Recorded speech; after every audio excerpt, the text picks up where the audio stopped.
What were the ramifications of North Vietnam's victory over the United States in the Vietnam War 50 years ago? Join Richard Ebeling and me in this week's Libertarian Angle as we examine that question.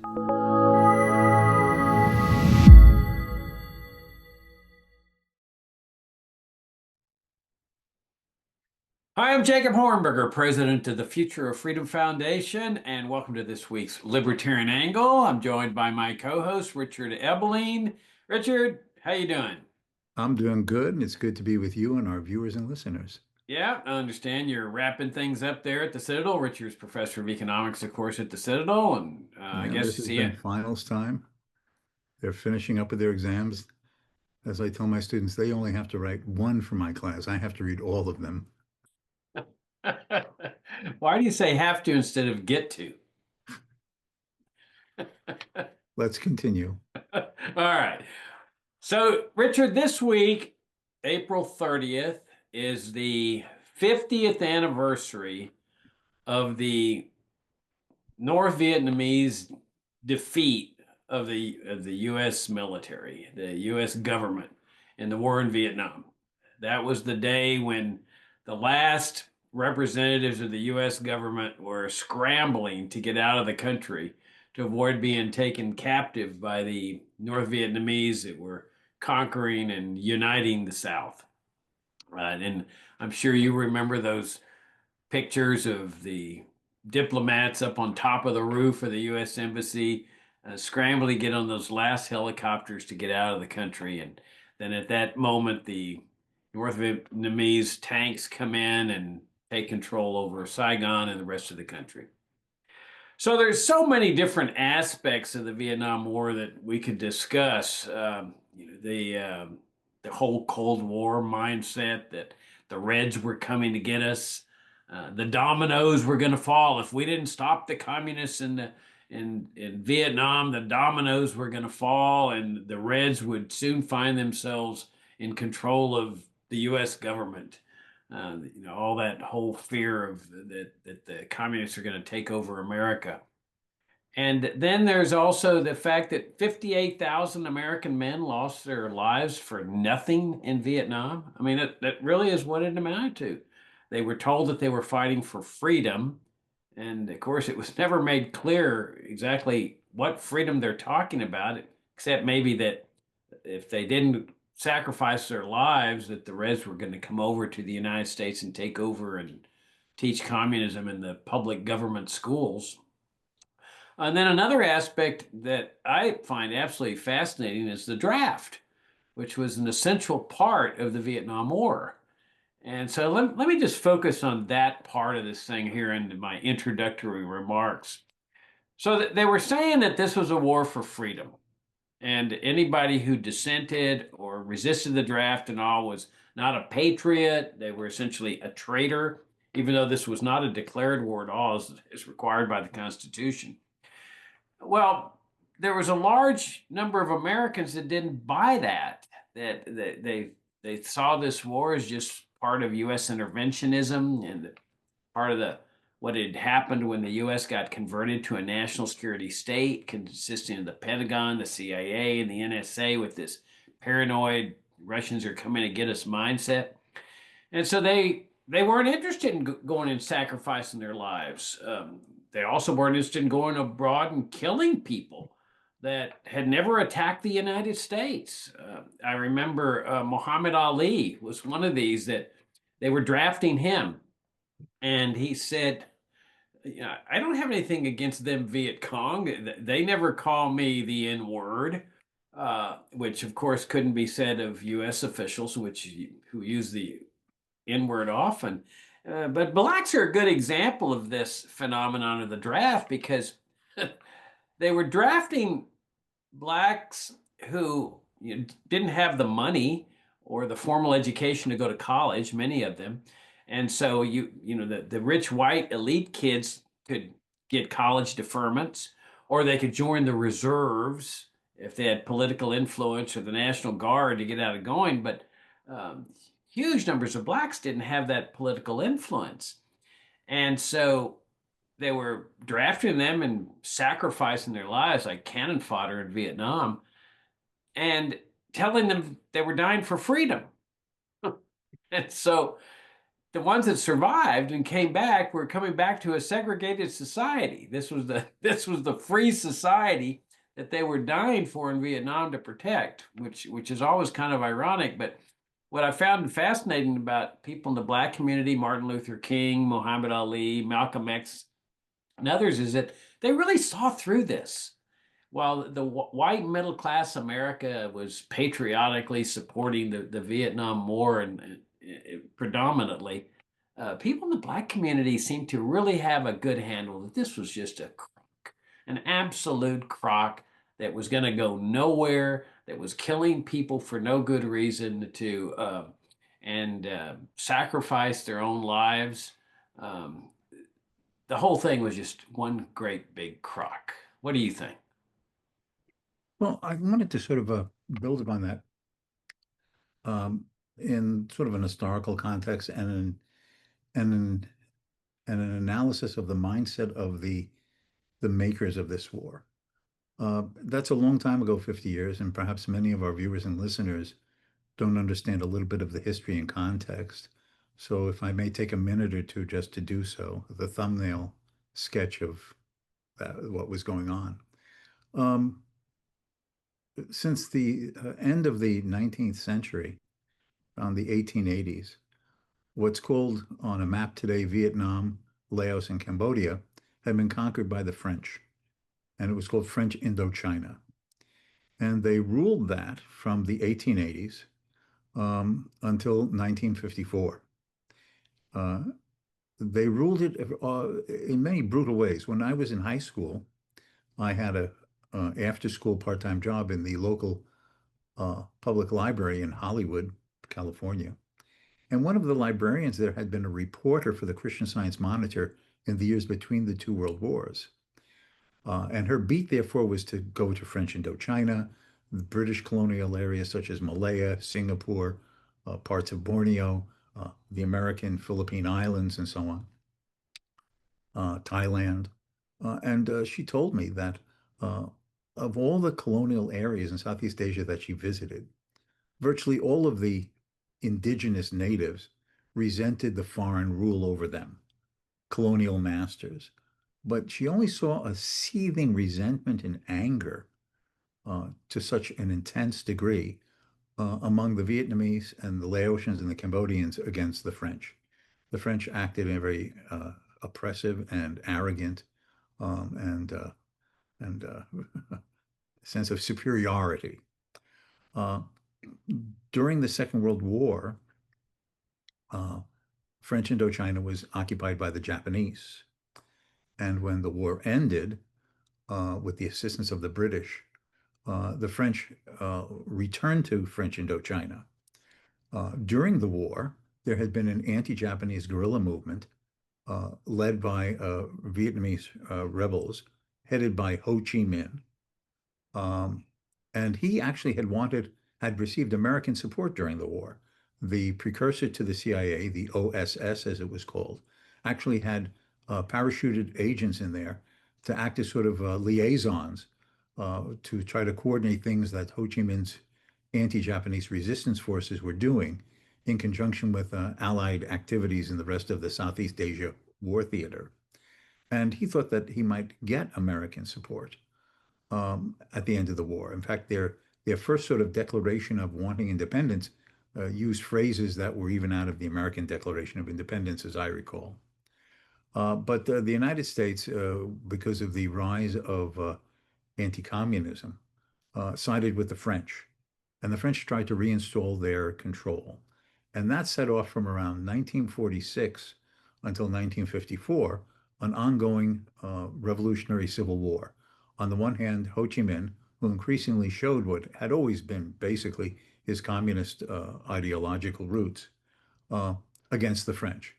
This culminated in the French defeat at uh, an obscure fort that the French had built in western northern Vietnam called Dien Diem Phu. This was supposed to be a battle point at which the French would break the strength of the Viet Minh, as they were called, the the communist forces and assure their rule. It turned out to be a disaster. The Viet Minh, Ho Chi Minh's forces, gained the higher ground over this valley where the French were, and they were decimated. And in the humiliation, a large number of these French forces were taken into captivity. The upshot was is that through international negotiations um, in Geneva, Switzerland, peace accords were made, basically resulting in the humiliating withdrawal of the French. Laos and Cambodia became independent countries, as did Vietnam, but there was supposed to be a temporary ceasefire line about in the middle of the country that was to represent North Vietnam, which would directly be under the victorious forces under Ho Chi Minh, and then a South Vietnam that would be run by a different sort of interim government. The upshot of was that was to be followed by general elections to determine the unification of the country, when it would occur and under what government. The U.S. resisted that as they replaced the French because they were suspicious of the fact that that the election would result, if it was quote fair and open, would result in the fact that victory of Ho Chi Minh. So instead, the U.S. backed up alternative governments, all of which led to the presidency of a fellow in Vietnam called Ngo Dinh Diem. The problem was Ngo Dinh Diem was a Catholic in a predominantly Buddhist country. And that didn't sit well with the majority of the people. He also was corrupt. He was an authoritarian. And this led to Buddhist monks putting themselves on fire as protest against his regime. And finally, to make a long story short, the U.S. condoned basically assassinating him to get rid of him. Um, then, to make a long story short, because I know I'm talking too long, but many people don't understand the history of this, Jacob, as I think you understand. I know you do. That that when after Kennedy was assassinated, who had been thinking of withdrawing the advisors from Vietnam and actually was planning to do that, he was assassinated. Lyndon Johnson becomes president in 1963, runs for re-election in 1964. And as part of this, he's influenced by his advisors and his own mindset that the United States has to take a stand in Vietnam against the communist threat. The dominoes will fall. Uh, and then in the middle of 1964, before the presidential election, there was an incident in the Gulf of Tonkin, that is off the coast of North Vietnam, in which American destroyers were supposedly uh, attacked by North Vietnamese patrol boats, armed patrol boats. Oh no, we've been attacked on the high seas. America must take.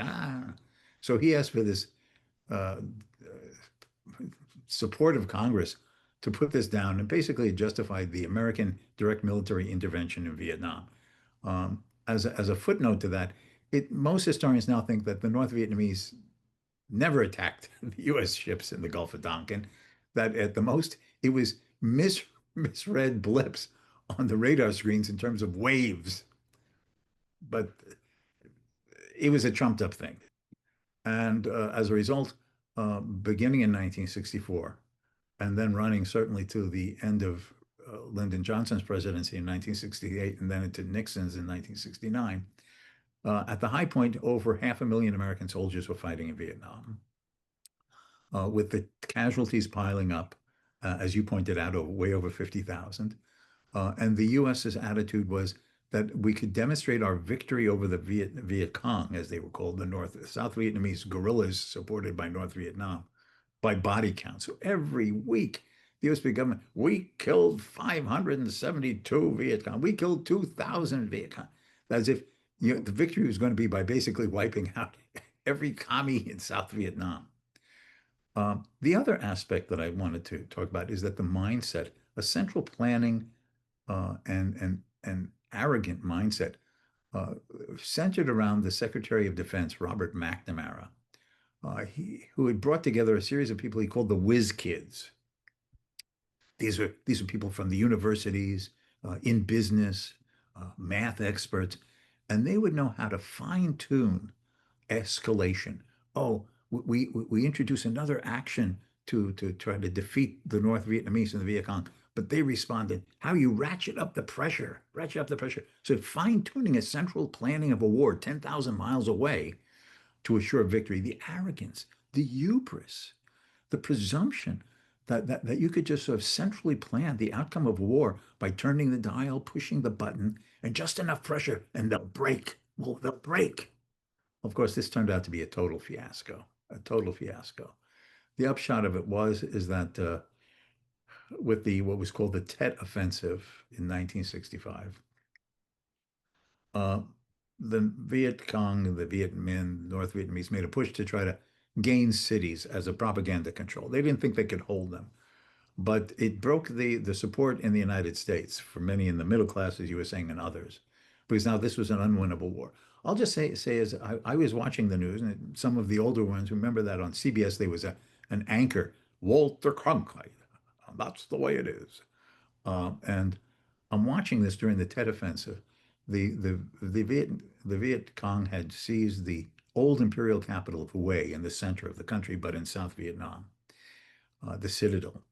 And so now the U.S. is going to retake it, drive them out.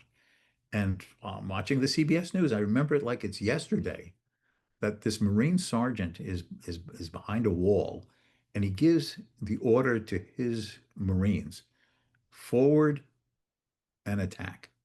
And he runs out, and all the other Marines just don't move from behind the wall. Of course, the sergeant gets killed.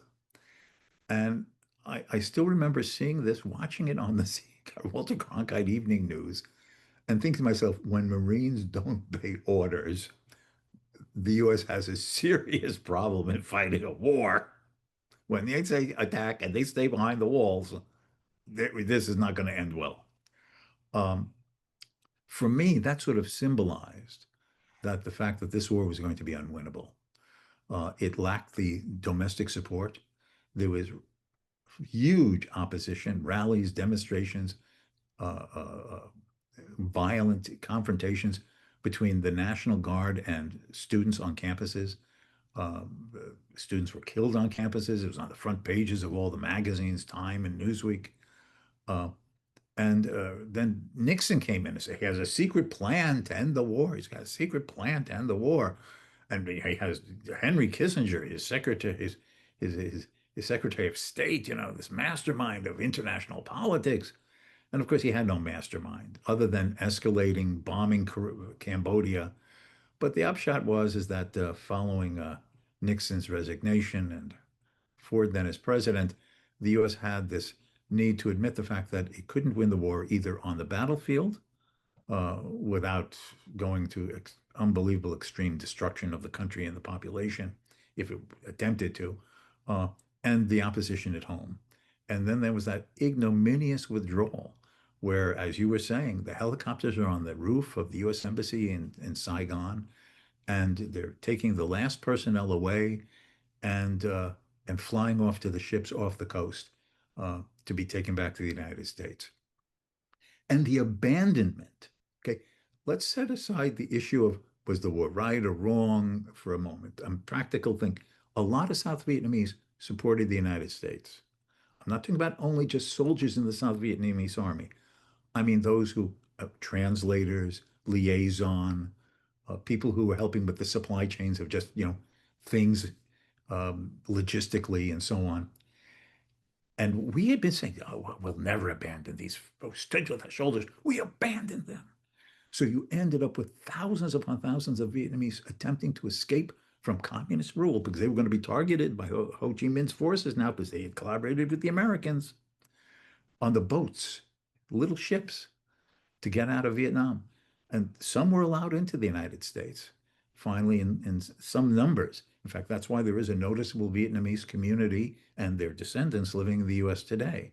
But the abandonment with total disregard, the same way as Afghanis were abandoned as the planes were flying out of Kabul with the beginning of Biden's administration, people holding on to the plane wheels because they're afraid of being caught by the Taliban.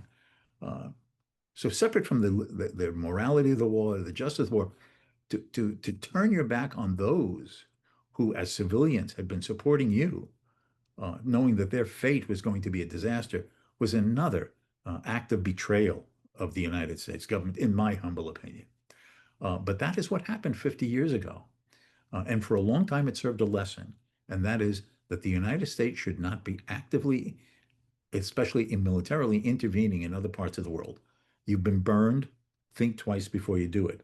But unfortunately, memories pass, new people take political power, new administrations have their own agendas, and we have now gone back for too long now, certainly since 9/11, to a path of activist intervention around the world. And that includes Trump as well.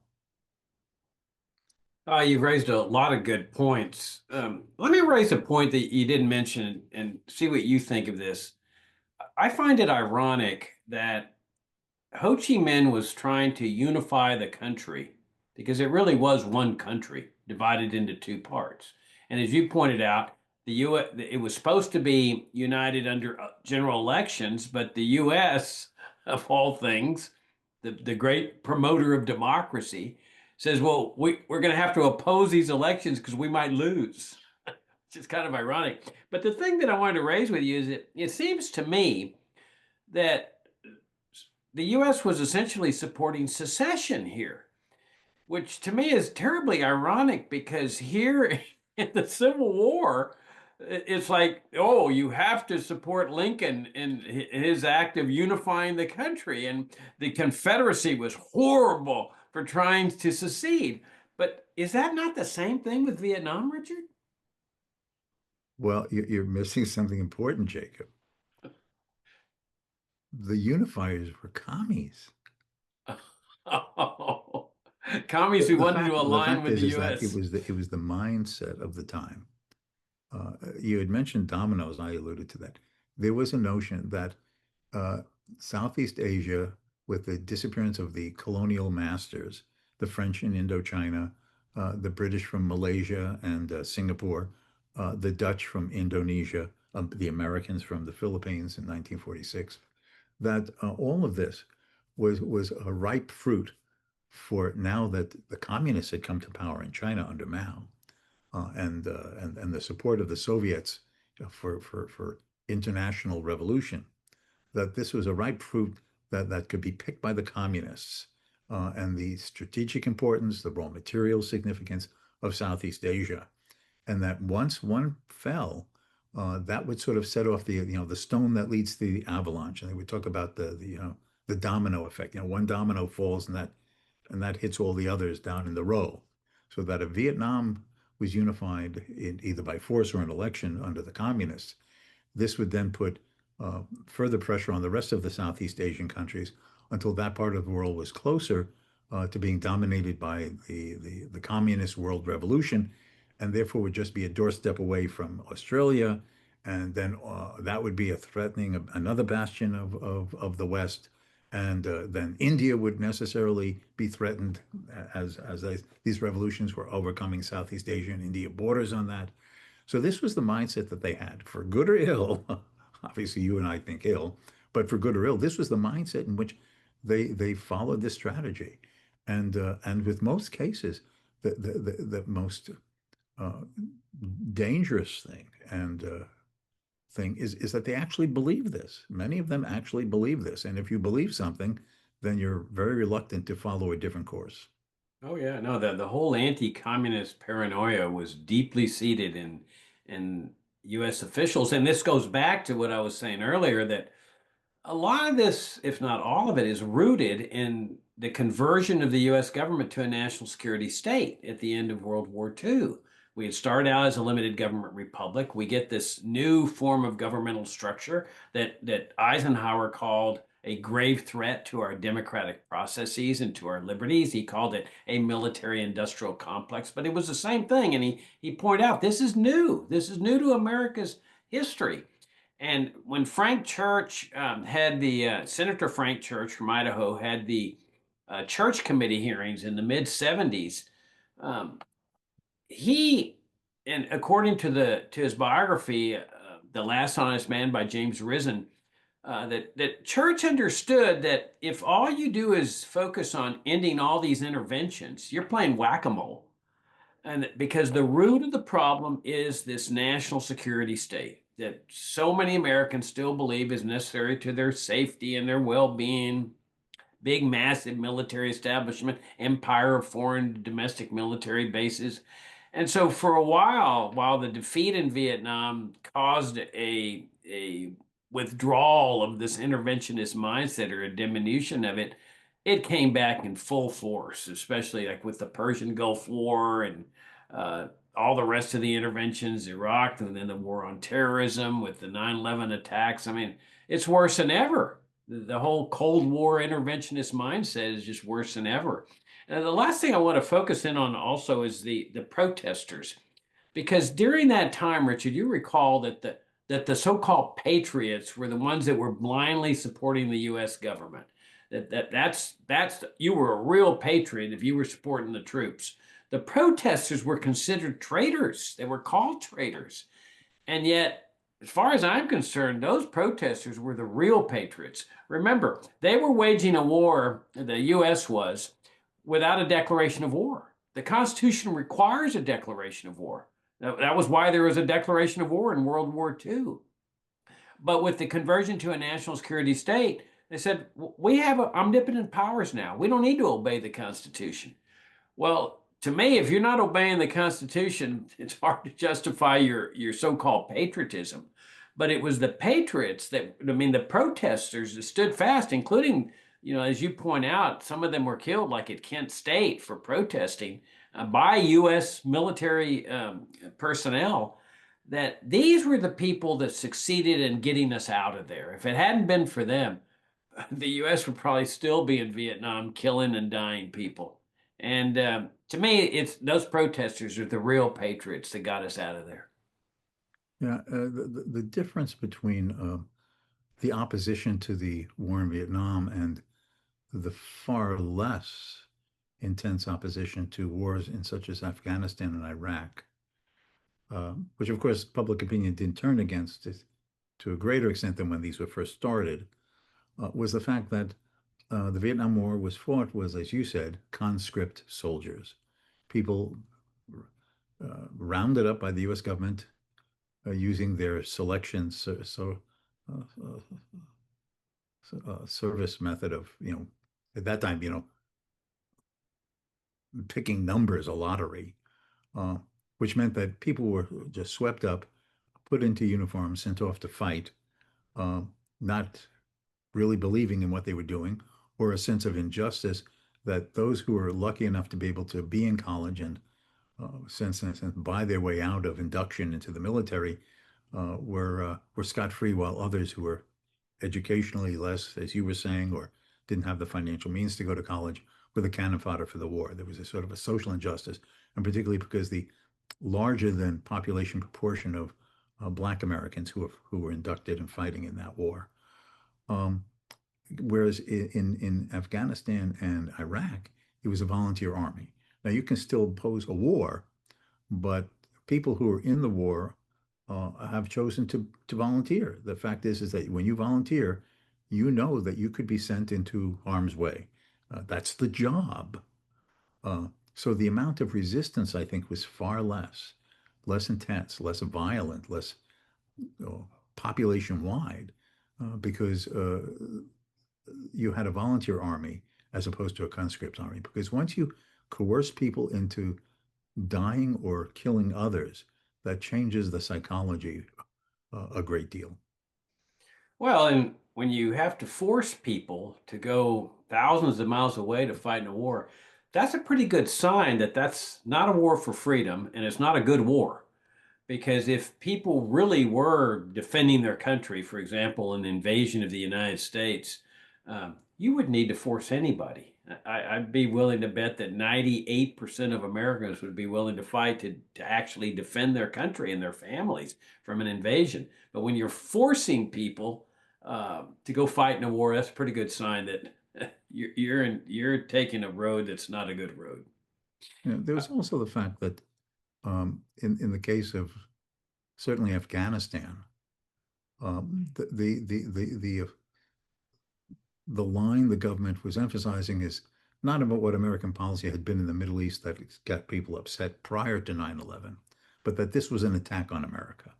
And so it aroused the sense of self-defense and patriotism on the part of a lot of Americans to support the war in Afghanistan and then spilling over to that at first, at least into Iraq, for right or wrong. I mean, that was the setting. Whereas in the case uh, of Vietnam, sure, there was this trumped up little thing of PT boats attacking American destroyers in the Gulf of Tonkin, but that was nothing. The ice wasn't immediately threatened or actually attacked um, prior to our American massive intervention in Vietnam. So there was a sense of what the hell are we doing there? What has that got to do with us? Who's attacked us? Who are the enemy? Just because you don't like someone's ideology and they're aligned with another country that you don't like doesn't mean that you now commit the United States to a brutal war that just keeps being escalated in terms of its intensity and the number of American soldiers and related support personnel being sent into the combat zone. So that was it was a different type of setting, that different circumstance, and whether it was conscript versus voluntary explains a lot about the reactions and the attitudes between these two wars. Okay, on that fine note, we'll wrap things up. Thank you all for tuning in. Thanks for your support of FFF. If you're brand new to the Future of Freedom Foundation, subscribe to our FFF Daily. And Richard, I enjoyed the conversation as always, and look forward to talking to you next week. Until next time.